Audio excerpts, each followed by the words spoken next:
Hello friends, कैसे हैं आप सब? बढ़िया। चलिए फ्रेंड्स, आज के इस वीडियो में हम एक दिए हुए इम्प्रॉपर इंटीग्रल के कन्वर्जेंस की जांच करेंगे।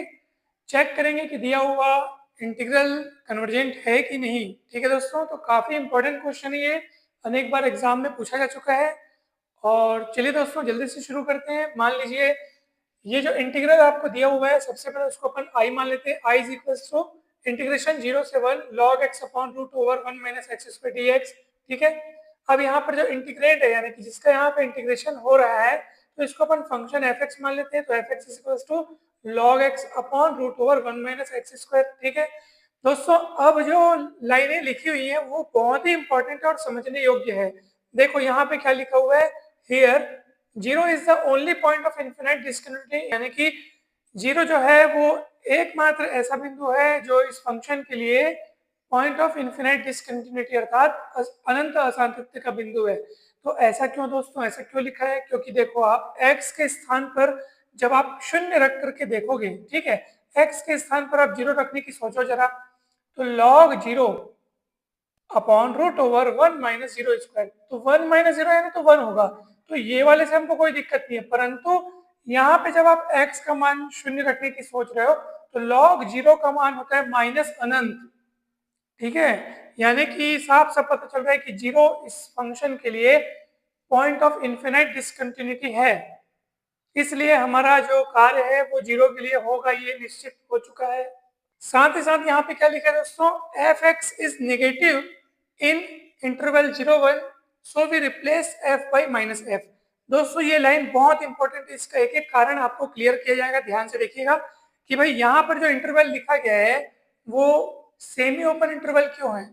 तो जीरो की तरफ से ये ओपन इसलिए क्योंकि भैया जीरो पर तो ये इन्फिनाइट डिसकंटिन्यूटी रखता है, ठीक है ना, इसलिए जीरो की तरफ से ये ओपन है। लेकिन साथ ही साथ अब ये भी अपने को देखना है कि इस पूरे इंटरवल में जिसमें जीरो यहाँ पे शामिल नहीं है, जीरो के छोड़ बाकी इसमें सारे पॉइंट शामिल है। ठीक है, 1 इसमें शामिल है, जीरो और 1 के बीच के सारे पॉइंट शामिल है, और इस इंटरवल में फंक्शन नेगेटिव है। क्यों नेगेटिव है भाई, वो भी अपने को देखना होगा। दोस्तों इसके लिए आप लोग एक बात याद रखना, ये कंसेप्ट याद रखना, यहाँ पे लिखा हुआ है कि यदि a is greater than 1 then log x to the base a। ठीक है, यानी कि बेस a पर log x हमेशा जीरो से छोटा होगा। कब? x की उन वैल्यूज के लिए जो जीरो और 1 के बीच है। ये कंसेप्ट आप लोग याद रखिएगा। अब देखो यहाँ पर जो log लिखा है दोस्तों, उसके बेस में आपको कुछ नहीं दिखाई दे रहा है, मतलब e समझना है। ठीक है, क्या समझना है? e। वैसे आमतौर पर आप ये जानते होंगे कि सर जब log लिखा हो, ठीक है, जब log लिखा हो और बेस में कुछ ना लिखा हो तो 10 समझना चाहिए। दोस्तों ये हम लोग जब एलिमेंट्री स्कूल एजुकेशन में जब हम लोग पढ़ते हैं, ठीक है, आपने आपने देखा होगा, स्कूल की कक्षाओं में आपने देखा होगा कि जब लॉ के बेस पे कुछ ना लिखा हो तो हम 10 समझ सकते हैं, और ये सही है, 10 समझते हैं मतलब। परंतु जब हम गणित के क्षेत्र में एनालिसिस और कैलकुलस की जब बात करते हैं, तो एनालिसिस और कैलकुलस में जब हम मैथमेटिकल प्रॉब्लम्स को जब सॉल्व करते हैं, खासकर यूँ समझिए कि जब हम समाकलन और अवकलन में जब बात करते हैं और जब लॉग लिखा हो और बेस पे न लिखा हो कुछ भी, तो उस समय आपको ई समझना है वहां पे। तो यहाँ पर लॉग लिखा है तो उसके बेस में कुछ नहीं, मतलब ई समझना है आपको। और ऑब्वियस सी बात है, ई जो है वो 1 से बड़ा है। ठीक है, तो यहाँ पे ए के स्थान पर ई सोच के देखो तो ई भी 1 से बड़ा है। ऐसे स्थिति में ये जो लॉग है उसकी वैल्यू हम 0 से छोटी होगी दोस्तों। ठीक है, तो नेगेटिव होगा ये फंक्शन। परंतु अब एक और बात, ठीक है, तो ये आपको कंसेप्ट समझ में आ गया होगा कि यहाँ पे नेगेटिव क्यों होगा इस इंटरवल में, वो कंसेप्ट आपको ध्यान में रखना है। ठीक, और एक खास बात, यहाँ पर एक और डाउट है जो आपके मन में उठ सकता है, और वो ये है कि सर यहाँ पे सिर्फ शून्य को पॉइंट ऑफ इनफिनिट डिसकंटिन्यूटी क्यों कहा जा रहा है? वन भी तो यहाँ पे दिक्कत पैदा कर रहा है, वन भी तो यहाँ पे प्रॉब्लम क्रिएट कर रहा है। कैसे?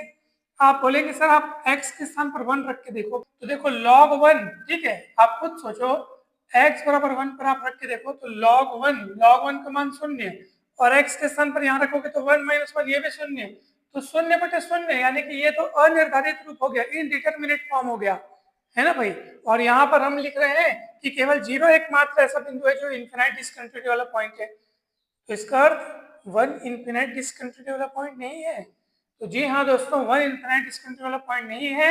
और साथ ही साथ ये जो आप x इक्वल 1 पे इसको 0 बटे 0 वाला रूप देख रहे हो, तो समझ लीजिए कि आप जब इसका लिमिटिंग वैल्यू निकालेंगे दोस्तों x टेंस टू 1 पे, आप इसका लिमिट वैल्यू निकाल के देख लो, इसकी लिमिट एग्जिस्ट कर रही है, इसकी लिमिट की वैल्यू अनंत या माइनस अनंत नहीं मिल रहा है। आप देख लीजिए, आप चेक करके देख लीजिए, ये देखो ये log x है ना, ठीक है, और 1 माइनस एक्स स्क्वायर, ठीक है। आप एल हॉस्पिटल नियम लगाइए यहाँ पे, तो क्या मिलेगा, log x का अवकलन हो जाएगा 1 बाई एक्स, ठीक है, log x का अवकलन क्या हो गया 1 बाई एक्स, इसका अवकलन हो जाएगा 1/2 रूट 1 माइनस एक्स, और अंदर का फिर से होगा तो -2x।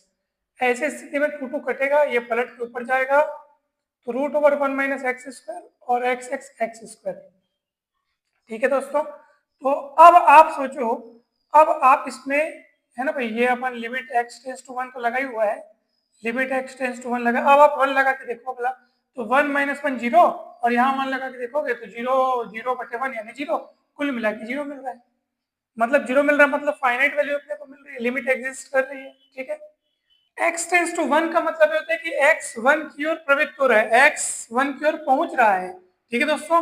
और जब x 1 की ओर पहुंच रहा है तो ये पूरी की पूरी वैल्यू किसकी ओर पहुंच रही है, जीरो की ओर पहुंच रही है। आप खुद 1 रख के यहाँ पे देख सकते हो, आपको मिल जाएगा, पता चल जाएगा, x के स्थान पर 1 रखोगे तो 1 माइनस 1 जीरो हो जाएगा, टोटल 0 हो जाएगा। लेकिन x टेंस टू 1 अर्थात x 1 पे पहुंचने से ठीक पहले, यानी कि जब वो 1 की ओर पहुंच रहा है ना भाई, 1 की ओर पहुंचा नहीं है, अभी पहुंच रहा है, तब तक तो इसकी वैल्यू नेगेटिव है ना दोस्तों, तब तक तो ये नेगेटिव है ना भाई, है ना भाई। 1 पे एग्जैक्ट पहुंचेगा तो इसकी वैल्यू 0 की ओर बढ़ेगी, लेकिन ये 1 पे पहुंचने से ठीक पहले वाली बात चल रही है, तब तक तो ये नेगेटिव है। यानी कुल मिला के देखा जाए तो ये इस इंटरवल में ये जो फंक्शन है वो नेगेटिव वैल्यू रखता है, ठीक है। ऐसी स्थिति में, और आपको ये भी क्लियर हो गया होगा कि ये जो 1 है वो इस फंक्शन के लिए इन्फिनाइट डिसकंटिन्यूटी का पॉइंट नहीं है, आपने उसको उसका लिमिट चेक किया है और वो एग्जिस्ट कर रहा है, ठीक है। अच्छा, अब नीचे क्या लिखा है कि भैया ये नेगेटिव वैल्यू रख रहा है, इसलिए हम f को -f से रिप्लेस करते हैं। ऐसे क्यों दोस्तों, क्योंकि अब यहाँ पे हम लगाने वाले हैं कंपैरिजन टेस्ट, और कंपैरिजन टेस्ट का स्टेटमेंट आप देखिएगा, उसमें जिस फंक्शन की बात की गई है, दो फंक्शन के बारे में हमने बात की थी, f और g, और पहली ही लाइन में वहां पे लिखा था कि मान लीजिए कि अंतराल ए बी में, इंटरवल ए बी में फंक्शन f और g पॉजिटिव है, यानी कि हमने वहां पे पॉजिटिव फंक्शंस के लिए उसको डिफाइन किया था। और ऑब्वियस सी बात है कि अगर हमारा सामना अगर नेगेटिव फंक्शन से हो तो हम तुरंत माइनस चिन्ह लगा के उसको पॉजिटिव में बदलेंगे, उसके बाद हम कंपैरिजन टेस्ट लगाएंगे दोस्तों, ठीक है। फिर जो भी रिजल्ट मिलेगा, अब जैसे एफ को अपन ने -f से रिप्लेस कर दिया, अब जो भी रिजल्ट -f के लिए मिलेगा वो f के लिए भी सत्य होगा, क्योंकि f और -f में केवल -1 के गुणे का फर्क है, ठीक है। तो किसी इंटीग्रल का बिहेवियर जो है वो किसी गुणांक के गुणा करने से बदल नहीं जाता, अर्थात आप -f के नेचर को चेक कीजिए, जो नेचर -f का होगा, कन्वर्जेंट या डाइवर्जेंट जो भी अपने को मिलेगा वही नेचर f का हो जाएगा, ठीक है। क्योंकि इन दोनों में फर्क किस बात पे, केवल -1 के गुणे का फर्क है, इसमें -1 का गुणा करोगे तो ये आ जाएगा, या यूं कहिए कि इसमें -1 का गुणा करेंगे तो ये आ जाएगा, ठीक है। तो इस चीज को आप लोग ध्यान रखिएगा, यानी कि यूं समझिए कि जैसे कोई इंटीग्रल है, ठीक है, ये जैसे कोई इंटीग्रल है f, इसका जो भी नेचर होगा तो k से आप गुणा कर दोगे तो इसका नेचर बदल नहीं जाएगा, ये फंक्शन जब इसमें k से गुणा हो जाएगा ना तो ये बदल नहीं जाएगा, इसका नेचर वैसे ही रहेगा, ठीक है। इस चीज का आप लोग ध्यान रखेंगे, ठीक। तो इसका अर्थ है कि जो नेचर -f का आएगा वही f वाले इंटीग्रल का भी मिलेगा। तो दोस्तों अब आप समझ गए होंगे कि यहाँ पर -f(x) अपन माइनस चिन्ह लगा के ले लिए, अब ये पहले नेगेटिव था तो माइनस चिन्ह लगा लेने से अब वो उसी अंतराल में क्या हो गया, पॉजिटिव बन गया। अब यहाँ पे दोस्तों मान लीजिए अगर मैं gx को 1/√x ले लूँ, 1/√x, आपके मन में प्रश्न उठा होगा सर क्यों लिए, अभी इसका कारण पता चल जाएगा, ठीक है। अगर gx को मैं 1/√x ले लूँ, अब देखो यहाँ पे साफ साफ पता चल रहा है कि जीरो हमारा प्रॉब्लमेटिक पॉइंट है, जीरो ये एक ऐसा बिंदु है जो इन्फिनिट डिस्कंटिन्यूअस पॉइंट है, तो अपने को कन्वर्जेंस की जांच इस जीरो पर ही करनी है, इसलिए limit x tends to 0 plus इसलिए क्योंकि जीरो यहाँ पे लोअर लिमिट के रूप में है, तो 0 प्लस है ना भाई, और -f(x)/gx लिखेंगे। ये पूरा कंपैरिजन टेस्ट का पूरा खेल चल रहा है, आप सभी को पता होगा। Limit x tends to 0 plus -f(x) का मान लिखेंगे, फिर gx का मान लिखेंगे, gx अपन किसको माने हैं 1/√x, पलट के ऊपर जा चुका है, ठीक है। x टेंस टू आप 0 यहाँ पे लगाएंगे दोस्तों, तो यहाँ पे आप देखो नीचे तो कोई दिक्कत नहीं, 1 - 0 तो 1 हो जाएगा, परंतु इसमें डायरेक्ट एक नियम लगाए हैं, limit x tends to 0 plus x के घात n log x बराबर 0 हो जाता है जब कभी n 0 से बड़ा हो। तो यहाँ पे x में रूट लगा है, x में रूट लगा है, इसका मतलब क्या है कि x की घात 1/2। तो n से 1/2 को कंपेयर करके देख लो, n की जगह 1/2 दिख रहा है जो कि 0 से बड़ा है। ऐसी स्थिति में ये पूरी लिमिट, इसका मतलब ये लिमिट जब इस पर अप्लाई करेंगे तो इसकी वैल्यू 0 हो गई। तो 0 मिलने का अर्थ क्या है दोस्तों, याद करो कंपैरिजन टेस्ट की भैया, अगर इसका f/g का अगर लिमिट जो है अगर वो 0 आ जाए, ऐसी स्थिति में g वाले इंटीग्रेशन का g जैसा बिहेवियर होता है वैसे ही f वाले इंटीग्रेशन का होता है।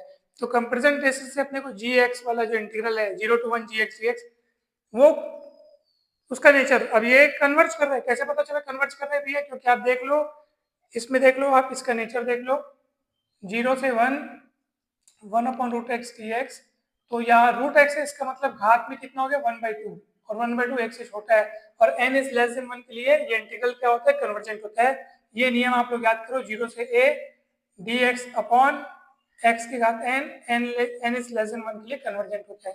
तो यहाँ पे रूट है मतलब पावर में हाफ है ना भाई, आप इसको इस रूप में देख सकते हो, जो कि लेस देन 1 है, यानी कि ये कन्वर्जेंट होगा। और ये कन्वर्जेंट है इसलिए हमारा -f वाला इंटीग्रल वो भी कन्वर्ज करेगा, क्योंकि हमने -f लेकर आगे बढ़ा था, और वो कन्वर्ज कर रहा है इसलिए ये भी कन्वर्ज करेगा। ठीक है, कौन सा वाला इंटीग्रल, f वाला इंटीग्रल, यानी कि हमारा दिया हुआ इंटीग्रल वो भी क्या करेगा, कन्वर्ज करेगा दोस्तों। ठीक है, तो उसको अपन ने यहाँ पे लिखा हुआ है by comparison test if the integral इतना कन्वर्जेंस है, इतना कन्वर्जेंस, तो इफ करके लिखा, यानी कि यदि कन्वर्ज ये करेगा तब हमारा दिया हुआ इंटीग्रल वो एफ वाला जो इंटीग्रल यानी कि जो मेन इंटीग्रल है वो भी कन्वर्ज करेगा। फिर नीचे के लाइन में इसको चेक करके बताया गया कि देख लो भैया जी वाला इंटीग्रल किस तरह से कन्वर्ज करे, जिसको अभी हमने यहाँ पे चेक किया है। ठीक है, तो एन की वैल्यू हाफ दिख रही है जो कि लेस देन 1 है, तो ये gx dx वाला इंटीग्रल ये कन्वर्ज कर रहे हैं, इसलिए हमारा दिया हुआ इंटीग्रल ये भी क्या करेगा, कन्वर्ज करेगा दोस्तों। ठीक है, तो अब आपको अच्छे से क्लियर हो गया होगा, ये कहीं पर भी डाउट नहीं रहा होगा, पूरे तरीके से पूरे प्रयास से इसको समझाने का प्रयास किया गया दोस्तों। कहीं पर भी कोई भी डाउट हो तो जरूर पूछिएगा। तो वीडियो अच्छा लगा हो दोस्तों तो जरूर लाइक करें, चैनल को सब्सक्राइब कर वीडियो को शेयर करें। आप सभी का बहुत बहुत धन्यवाद। इसके पहले के सभी टॉपिक्स के वीडियोस के लिंक आपको इसी वीडियो के डिस्क्रिप्शन बॉक्स में मिल जाएंगे। लेक्चर क्रमांक वाइज आप सारे वीडियोस देखते जाइए, आपको हर एक टॉपिक बहुत बढ़िया तरीके से आसानी से क्लियर हो जाएगा, कहीं पर भी कोई भी डाउट नहीं रहेगा। Improper integral of first kind के पूरे सारे टॉपिक, सारे test, question, solution, Riemann integration के सारे टॉपिक्स कवर कराए जा चुके हैं, जरूर देखिएगा, आपके लिए काफी हेल्पफुल वीडियोस हैं। चैनल पर नए हैं तो जरूर सब्सक्राइब कर लें, वीडियो को लाइक एवं शेयर करना न भूलें। थैंक यू सो मच, जल्द ही मिलते हैं नेक्स्ट वीडियो में।